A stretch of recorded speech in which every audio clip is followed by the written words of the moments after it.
네. 자, 그러면 이번 시간에는 역시 또 코인도 이렇게 많이 나갔으니 우리 환율이 또 그렇게 안 좋았던 것 같긴 한데 네. 우리 환율 이야기 좀 더 집중적으로 여쭤보도록 하고 우리 변정규 이사님과 함께 바뀌었습니다. 다이와증권 변정규 본부장님으로. 죄송합니다. 네. 원래 전무님이셨지 참. 네. 네. 다이와증권 코리아 변정규 본부장님 모시고 환율 이야기 좀 더 집중적으로 나눠봅니다. 어서 오십시오. 어서 안녕하세요. 오세요. 네. 직급은 괜찮습니다. 전문은 아무것도 없다는 거고요. 상무는 항상 없다는 거고. 그래요? 그렇게들 또 임원분들 자학객을 하시더라고.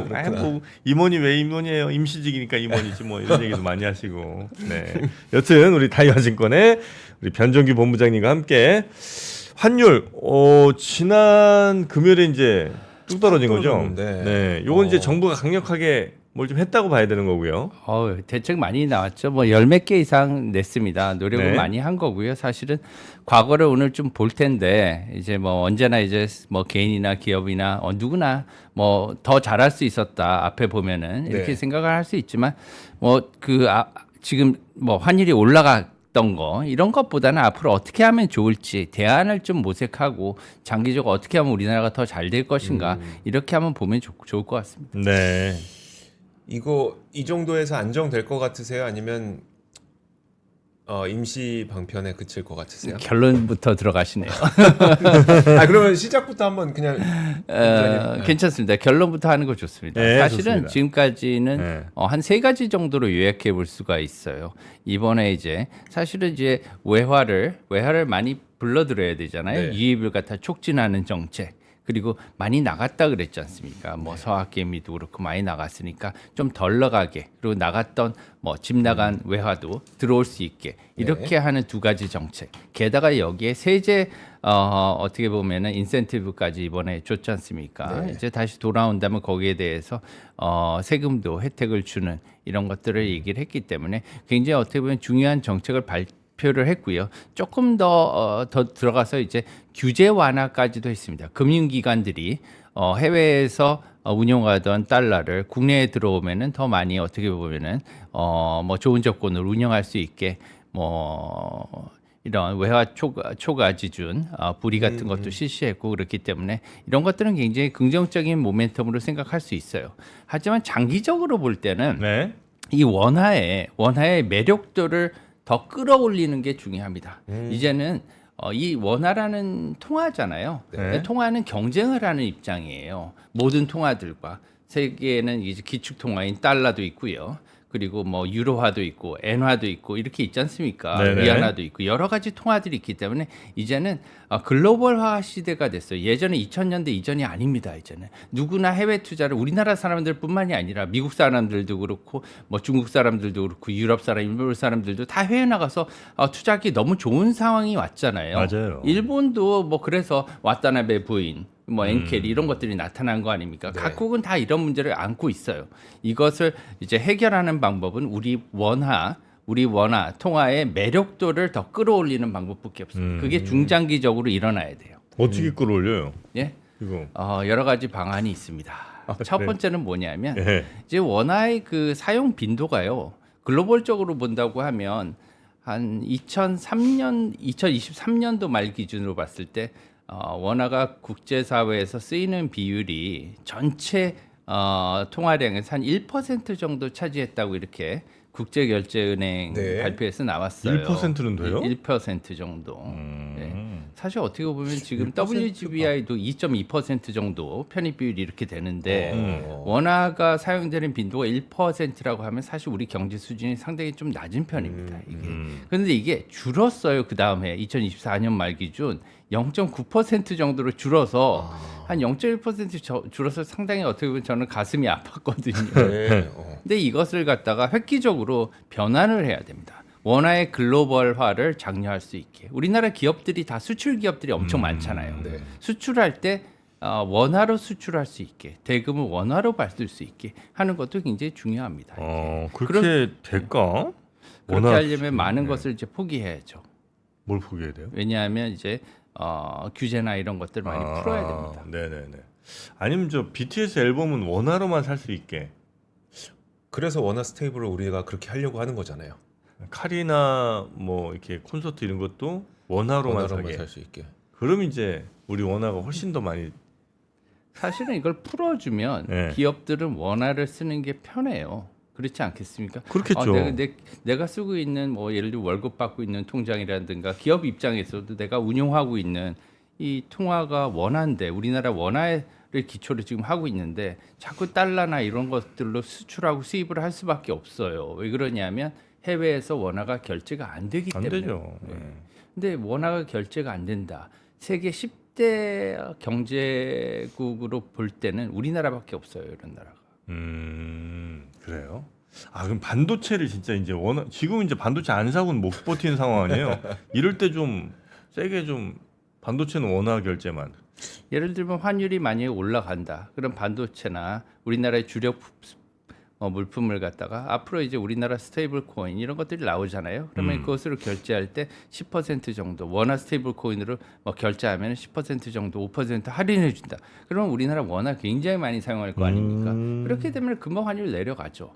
근데 제가 그러니까 저 아무것도 모르는 사람 입장에서는 아니 고객님들이 달러를 받으니까 고객님들이 원화를 안 받으니까 우리가 달러 결제를 하는 게 아니었나. 이게 우리가 규제를 푼다고 해서 갑자기 뭐 마이크로소프트가 우리나라 반도체를 사가면서 아 그러면 지금부터 원화로 결제해 드릴게요.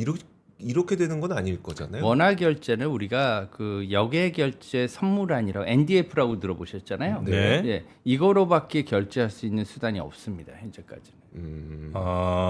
NDF 원화로 만약에 받으려면 NDF로만 받아야 되고. 원화로 이제 결제를 하려고 하면 결제가 안 되잖아요. 네. 결제를 하려고 그러면 우리나라 국내에 원화 계좌를 갖고 있어야 돼요. 상대방이.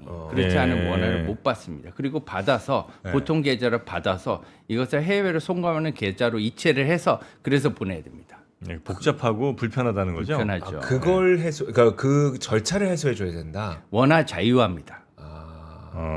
지금 이제 우리가 원화에 대한 외환에 대한 규제가 좀 많은 건 어쨌든 우리가 IMF의 아픈 추억도 좀 있고 괜히 뭐 그래서 그런 거예요? 아니면 그럼요. 예, 여러 가지 뭐 어떻게 보면은 네. 빨리 이렇게 그 원화 자유를 못하는 여러 가지 이유들이 있어요. 게다가 뭐 분단 국가기도 하고 과거에 다른 나라들로 본다면 뭐 97년도에 우린 또 IMF도 겪었잖아요. 외환 위기도 겪고 했기 때문에 예. 그리고 여러 가지 문제점들도 가능성 있는 문제들도 있기 때문에 그것을 방지하기 위해서 이렇게 네. 잠그고 있는데 앞으로는 구더기 무서워서 장 못 담그는 그런 것보다는 네. 앞으로 원화를 자유롭게 쓰고 원화가 이제 앞으로 동아시아에 우리나라도 이제 허브가 되고 싶잖아요. 네. 왜냐하면 지금 중국이 홍콩을 지금 계속해서 허브로 이렇게 키우고 있지만 한계점이 있단 말이에요. 네. 게다가 싱가포르도 포화 상태에 이르렀습니다. 네. 그렇게 된다면은 동아시아에서 우리나라가 지정학적으로 중심지에 있기 때문에 강대국들은 누구나 다른 강대국에 어떻게 보면 금융 허브를 세우고 싶어하지 않아요. 네, 그렇지 않습니까? 그런데 우리나라는 중간에 있기 때문에 이런 전략적인 요충지를 이용해서 예를 들면 송도나 이런데 네네네. 외환 자유구역이나 이런 것들을 만들면 굉장히 자본을 갖다가 빨리 끌어들일 수 있다고 생각합니다. 개인적으로. 네네네. 그렇게 되면은 뭐 러시아 루브라도 있죠, 중국 위안화도 있죠, 네. 엔화도 있죠, 달러와 원화 이런 것들을 다 자유롭게 거래를 하고 뭐 어떻게 보면은 세금 혜택이나 이런 것들을 준다면 당연히 가능성이 있다고 그러네요. 봅니다. 그러니까 중국의 입장에서 볼 때는 일본이나 뭐 이런 데로 가는 것보다는 차라리 우리나라 오는 게 더 낫고 일본 입장에서도 중국이나 이런 데로 허브가 가는 것보다는 우리나라가 더 낫다. 서로 다 강대국들이 서로에게 가는 걸 싫어하는 그걸 잘 이용한다면 훨씬 우리가 유치하기도 좋고 그렇게 되면 자본도 우리나라에 어마어마하게 많이 들어올 수도 있는 상황인데 네, 그렇게 되면은 기업들도 훨씬 싼 가격에 자본을 쓸 수 있고 많이 쓸 수 있잖아요. 그렇겠네요. 만약에 근데 그 정도 되면 우리나라의 뭐 적정이라는 표현이 좀 적절하진 않은 것 같은데 한 1,200원, 뭐 1,100원 이 정도까지 이렇게 내려가게 될 거라고 보세요?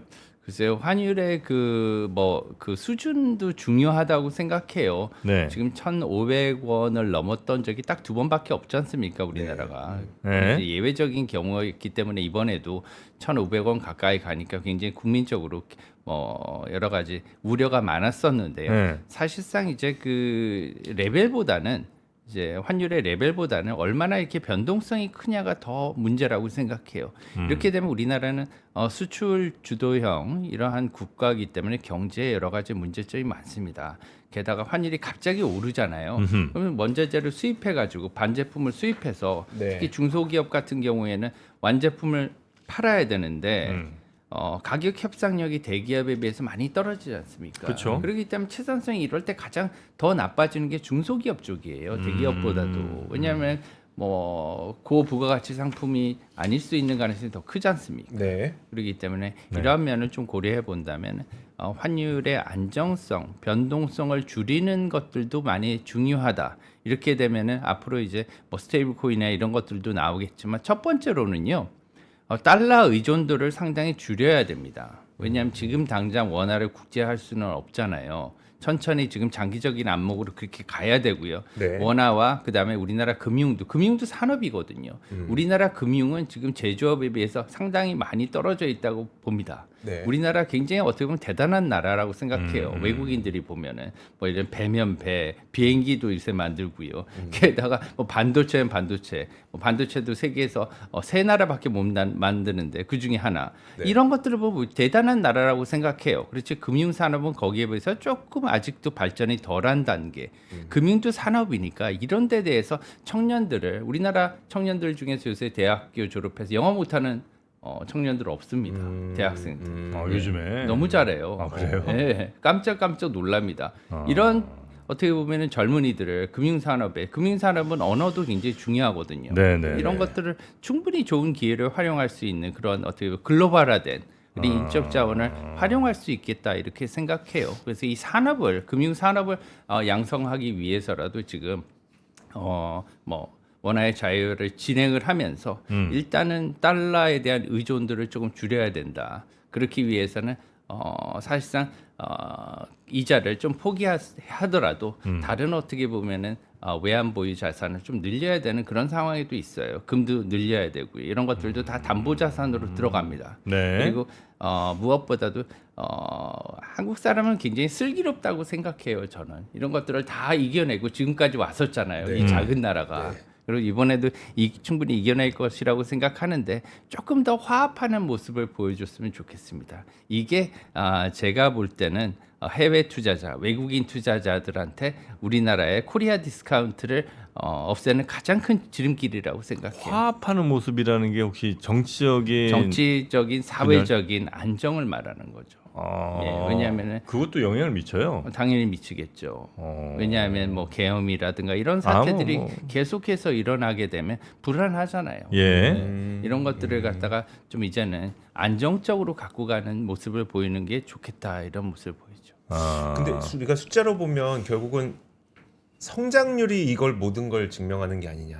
왜냐면 우리나라 성장률 지금 올라봐야 1%좀 위고 미국은 얼마 전에 이제 4%대 성장률이 또 나왔단 말이에요. 그럼 결국은 성장률이 이 통화 가치를 모든 게 증명하는 게 아니냐라는 생각이 들 것 같은데 그러면 이제 이 원화 약세를 극복하기 위해서 한국의 성장률을 높여야 됩니다.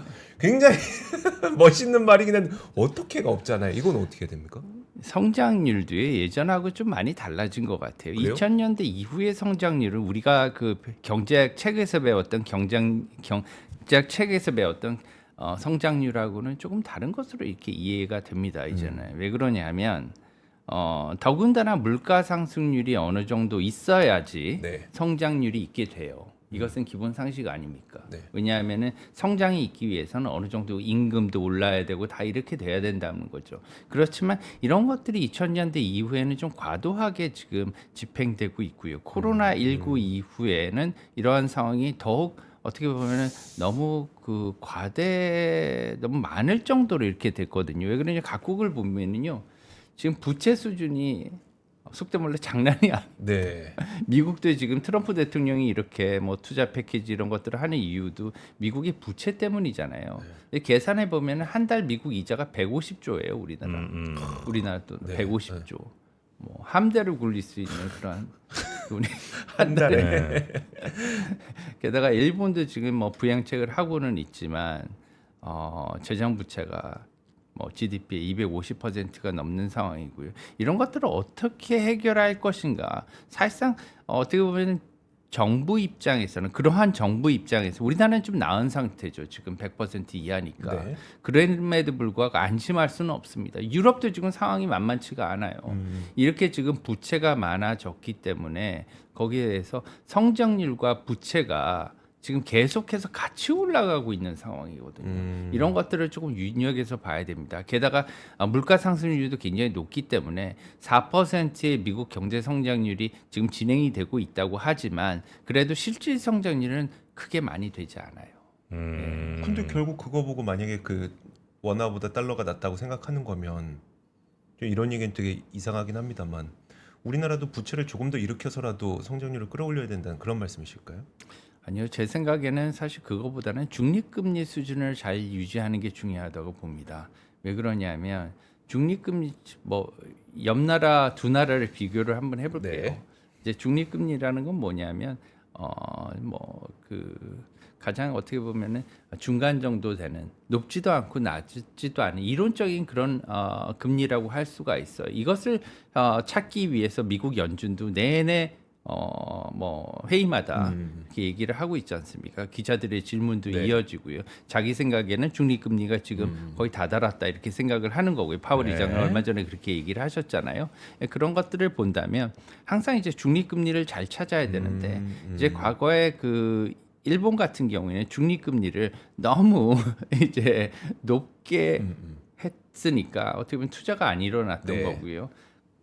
반대로 중국 같은 경우에는 중립금리는 너무 낮게 했던 거예요. 너무 낮았으니까 부동산 투자가 막 과열이 됐잖아요. 네. 그러다 보니까 헝다 벽개원 사태가 일어나면서 지금 어떻게 보면은 지금 어떻게 디플레이션 국가로 오히려 변했고 일본은 인플레이션 국가로 다시 변했지 않습니까? 네. 상전 벽해가 됐어요 지금. 그렇기 때문에 이런 것들을 볼 때는 우리나라도 앞으로 뭐 예를 들면은 경제 성장을 구가하기 위해서 계속해서 채권을 발행하고 이런 것도 좋지만 그거보다는 부채 수준을 적정하게 유지를 한다면 앞으로 우리나라는 굉장히 강소국이 될 수 있다 저는 그렇게 생각해요. 네, 그렇기 때문에 지금 WGBI도 내년 4월에 계획되고 있고 이것을 잘 이용을 해야 되겠지만 앞으로는 금리 수준을 미국과 한미 기준금리 뭐 격차를 네. 어느 수준에서 유지를 해야 된다. 저는 이렇게 봅니다. 그래서 앞으로 과거에 어떻게 보면 지금 1,500원 간 이 환율을 보면서 우리가 네.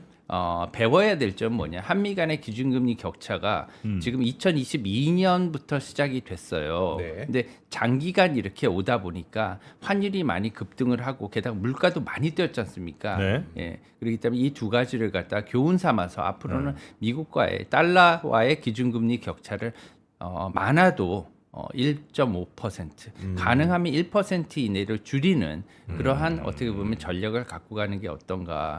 이게 벌어지면 확실히 문제가 좀 생긴다는 거군요. 네. 그러니까 우리가 높든 거기가 높든 하여튼 그 1% 안쪽으로 이렇게 계속 좀 조준을 할 수밖에 없다. 왜냐하면 원화의 매력도가 떨어지지 않습니까? 그러니까 서학개미가 미국으로 가는 거예요. 네. 예전에 일본의 와타나베 부인하고 똑같습니다. 미국에 달러를 예금을 했더니 미국 가서 달러 예금을 했더니 4% 5%를 주네. 원화 예금 우리나라에서 은행에 했더니 1%대야. 이거 아무것도 아니잖아요. 이렇게 생각을 하는 거예요. 왜 한 달 내가 놀다 왔는데 이자 금액으로 이거 다 빼고 남아서 돌아왔더니 달러가 오히려 올라서 이득이었다. 네. 이런 계산이 나오니까 투자를 하게 되는 거예요. 그렇기 때문에 그것을 이제 상쇄하기 위해서는 원화의 기본적인 가치를 제고하는 것이 필요하다 이렇게 생각합니다. 그러기 네, 위해서는 네. 적정 금리를 유지하는 것이 가장 중요하다고 봐요. 아니, 근데 우리도 좀 미국 따라 잘 유지하고 싶지만 격차 좀 없이. 근데 이제 우리 상황은 안 좋은데 미국이 갑자기 올려버리면 참 이게 따라가기가 난감한 거잖아요. 어렵죠. 네. 실질적으로 여러 가지 난감한 측면이 있습니다. 알겠습니다. 여튼 그렇게 금리는 미국 기준금리와 가능한 격차가 그렇게 많이 벌어지지 않게 동조를 좀 시키는 게 이제 우리 환율에는 좀 더 안정적인 운용을 하는 데서 더 도움이 될 것 같다는 말씀이신 것 같고요. 그러면 이제 우리나라도 아마 금리가 이번에 이제 더 인하를 할 거 아니에요? 한다고 보세요? 글쎄요 이번에 인하를 한국은행 말씀입니다. 예. 한국은행에서는 이번에는 이제 당분간 인하하기는 좀 어려울 것으로 봐요. 올해는 그러면 한 번, 두 번? 또 안 한다? 그 2026년의 상반기에는 좀 네. 봐야 되겠지만 당분간 1, 4분기에는 없을 것으로 보입니다. 얼마 전에도 사실상 뭐 한국은행 이창용 총재께서 이게 블룸버그와 인터뷰를 했었잖아요. 네. 그게 어떻게 보면 굉장히 회자가 됐었는데 그게 뭐냐면 앞으로 우리가 물가도 높고 하기 때문에 일리는 있어요. 왜냐하면 지금 상황에서 어떻게 보면 금리를 인상할 수 있는 그러한 어떻게 보면 출구를 갖다 열어놓는 건 맞다고 생각하거든요. 그런데 네. 그것을 갑자기 이렇게 얘기를 하니까 시장이 굉장히 출렁거렸죠. 그래서 네. 채권 금리가 굉장히 상승하고 이런 것들을 여의도에서 많이 들으셨을 거예요. 네. 그런 게 그런 여파 때문이거든요. 그렇기 때문에 지금 당장은 물가나 여러 가지 환율도 높고 하기 때문에 이런 상황에서는 금리 인하는 좀 시기상조일 것 같다. 게다가 뭐 사회적으로 지금 최근에 여러 가지 뭐 대책이 굉장히 많이 나왔잖아요. 네. 정부의 대책도 많이 나왔고 하기 때문에 이것을 갖다 금리를 인하함으로 해서 조금 많이 어떻게 보면 희석시킬 수 있는 소지가 있다고 봅니다. 그래서 금리 인하는 당분간 수개월 동안은 조금 생각 안 하셔도 될 것으로 생각해요. 네. 미국은 할 거 아니에요? 미국은 굉장히 중요하죠. 사실은 미국 금리 때문에 우리나라 금리가 네. 계속 이제 거기에 연동해서 바뀌어야 되는 그런 상황인데요. 미국 금리는 뭐 내년 초에는 많은 사람들이 빨리 이렇게 지금 이제 3.5에서 3.75%까지 내려왔지 않습니까? 네. 많이 내려오긴 했어요. 이제 최고치가 상단이 5.5%였기 때문에 한 1.75% 포인트 최고치 대비 이렇게 내려온 상태이긴 합니다. 여기에서 이제 그 다음은 차기 뭐 연준 의장이 굉장히 관심이 쏠리고 있거든요. 그래서 차기 의장 누구가 될 것으로 보세요? 투 케빈 중에요? 케빈 해시타고 한 분이 누구였죠? 워시. 워시. 예. 씻는 워시. 둘 중에 하나? 둘 중에 하나 누구 될 것 같으세요? 모르겠어. 나 요즘 내 연준에 크게 관심이 없어져 갖고. 그러게요. 이제 케빈 그 성향이 완전히 달라요, 두 사람이? 두 사람 다릅니다. 많이. 네. 케빈 워시는요 이렇게 씻는 분이기 때문에 이제 어떻게 보면 약간 매파적이신 분이고요. 네. 케빈 헤셋 같은 경우에는 트럼프 대통령의 자문이었잖아요 오랫동안. 그렇기 때문에 당연히 금리 인하 비둘기적인 기조를 확실하게 이렇게 표명하고는 있지만 겉으로는 앞으로 물가가 높으면 인하하기는 힘들 것이다 이렇게 얘기는 하기는 했어요. 다만 한간에서는 지금 뭐 마이런 이사와 마찬가지로 이러한 어떻게 보면 트럼프의 마가 정책을 설계한 사람 중에 한 사람으로서 헤셋 위원장 같은 경우에는 지명이 된다면 내년 초반에 미국의 기준금리 인하에도 간접적으로 영향을 미칠 것이고 네. 5월달 이후에는 왜냐하면 5월달이 임기 만료지 만료죠. 않습니까? 이제 그 이후에는 더 빨리 이렇게 기준금리 인하가 진행될 수 있다 이렇게 보는데요. 네. 저 같은 상황에서는 조금 다른 생각을 갖고 있습니다. 지금 어떻게 보면 지금은 미국은 뭐 대공황 같은 상황은 아니지만 이미 스태그플레이션의 징조가 계속해서 나타나고 있다고 봐요. 네. 뭐 경기도 약간의 침체가 오고 있지만 지금 아직도 경제 성장률은 높지만 네. 실질 성장률은 그렇게 높은 건 아닙니다. 왜 그러냐면 물가가 아직도 상당히 높지 않습니까? 네. 네. 이게 뭐 2%까지 가려면 2028년도에 가서야 이렇게 다다를 것으로 이렇게 보는데 이건 너무 멀지 않습니까? 네. 그렇게 되면 그때까지 계속해서 높은 물가가 쌓인다는 거죠. 예, 그렇게 되면은 지금 앞으로도 물가 때문에 빨리 내릴 수 있는 그런 가능성은 좀 어렵지 않을까. 그래요? 상반기에는. 다만 하반기에는 트럼프 대통령의 중간 선거도 있고요. 그렇지. 최근에 그리고 단기 금융 시장이 굉장히 어떻게 보면 불안정한 모습을 보였습니다. 이건 굉장히 잘 봐야 돼요. 네. 단기 금융 시장이 그 미국의 레포 잔액이 상당히 많이 늘었습니다. 이것은 이제 은행들이 와서 특히나 이제 비금융권 금융기관들이에요. 이제 그 우리가 기준금리를 논할 때 여러 가지 중요 금리 지표가 있지만 특히나 이제 레포 잔액 같은 경우에는 비금융권 회사들이 많이 와서 빌릴 수 있는 그런 네. 어떻게 보면은 퍼실리티인데요. 거기 와서 많이 몰렸다는 건 뭐냐면 단기 유동성이 제1, 제2금융권 공이 많이 말랐다는 겁니다. 이것을 이제 볼 때는 하반기에 이런 것들이 조금 많이 심화될 수도 있다. 전 개인적으로 봐요. 왜 그러냐면 이게 징조라고 봅니다. 그래서 6, 7개월 뒤에 이런 것들이 나타나는 경우가 많이 있거든요. 네. 이제 뭐 리만 금융위기나 이럴 때도 이런 위기가 계속 있었어요. 징조들이. 그렇기 때문에 내년 하반기에는 특히나 QT를 너무 오래 했습니다. 2년 반 이상 했거든요. 네. 네, 네, 이것을 네. 할 필요가 없었는데 그렇기 때문에 이런 고려한다면 내년 하반기에는 제 개인적인 생각에는 상반기에는 미국의 기준금리 인하는 생각보다는 많이 없을 것이다. 게다가 하반기에는 다만 빨리 이렇게 일어날 가능성이 높다. 그래서 환율도 내년 하반기에는 자연적으로 많이 떨어질 수 있는 이런 가능성이 있다는 것을 조금 염두에 뒀으면 좋겠다 이렇게 말씀을 드리고 싶어요. 네, 알겠습니다. 자, 한번 제가 미국을 좀 다녀와야 되겠네요. 그러셔야겠어요. 네. 3프로 투어 해외 투어 9기가 이제 네. 시작이 되고 있고요.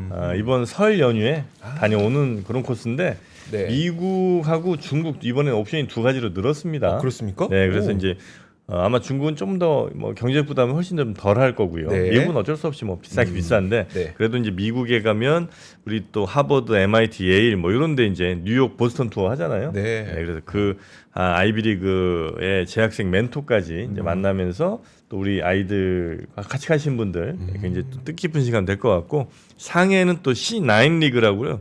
그 네. 중국의 아이비리그. 와. 예, 참 대단합니다. 이런 데 또. 공대가 정말 발달하고 있는 곳이 또 중국이니까 이 중국의 아이비리그 네. 직접 가보는 거군요.